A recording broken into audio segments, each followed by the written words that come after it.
May tendency na makalimutan mo na yung nangyari sa Pilipinas, di ba? I would say, napaka-importante na naging parte yung talento ko para ikwento yung isang bagay na hindi dapat makalimutan. Sabi ko sa sarili ko, parang I'm so blessed to be in this film and to be able to give voice to the victims of the Maguindanao Massacre.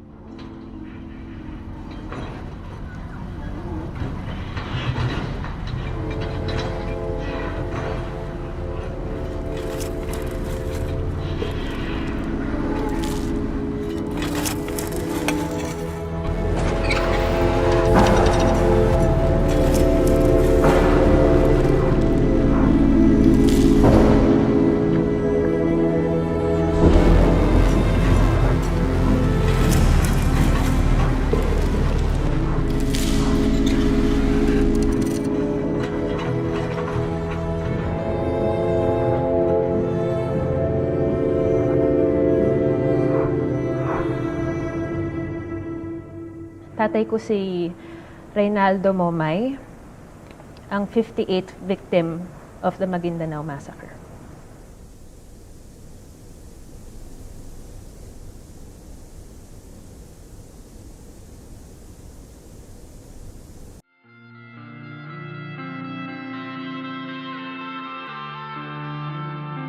Una ko naging reaction, sobrang excited ako. Pero kinip ko pa yun sa sarili ko. Kasi parang gusto kong i-share ka agad eh. Gusto kong i-post ka agad. Pero hindi pa pwede kasi hindi mo alam kung matutuloy nga hanggat wala ka dun. Finally, nangyari na siya. Ang sarap sa feeling na, eto na, wow! Totoo na talaga. Tapos, nakita ko na rin finally yung pelikula namin for the very first time. Tapos international pa. Sa Europe pa talaga. Isipin mo, normal lang siyang cinema. Pero pagka tinignan mo yung mga kasama mo, iba-iba yung itsura nila. Diba? Hindi lang Pilipino yung nandun. May mga viewers din from Europe, from Southeast Asia. Tapos na-appreciate nila yung pelikula. Genuinely interested sila. Because after screenings, may mga Q&A kami. And then, syempre kinakabahan kami, baka walang magtanong, baka walang matira sa cinema, pero nagsistay talaga sila. May mga na-meet din ako na Pinoy na ilang years nang nakatira sa Netherlands, and they came especially to the film festival to watch, yun nga, kasi they heard may mga Filipino films.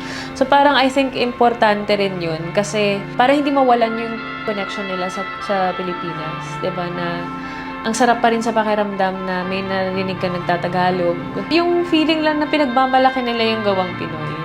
Kasi, again, hindi siya laging nangyayari. Especially for GMA Pictures, na first ever GMA Pictures na ipalabas sa Europe. Napakalaking milestone na to. Dapat mong ipagmalaki.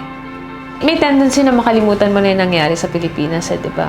Pero watching 58 reminded them that they're still Filipinos, that ito yung pinagmulan nila, di ba? Masakit man panoorin yung nangyari at yung pelikula, pero again, it's part of their history. Parte sila ng nangyari yun, nangyari doon dahil Pilipino sila. Napaka-importante na naging parte yung talento ko para ikwento yung isang bagay na hindi dapat makalimutan. Through acting, magamit yun. Magamit yung platform namin o yung trabaho namin to give justice to the families of Maguindanao Massacre.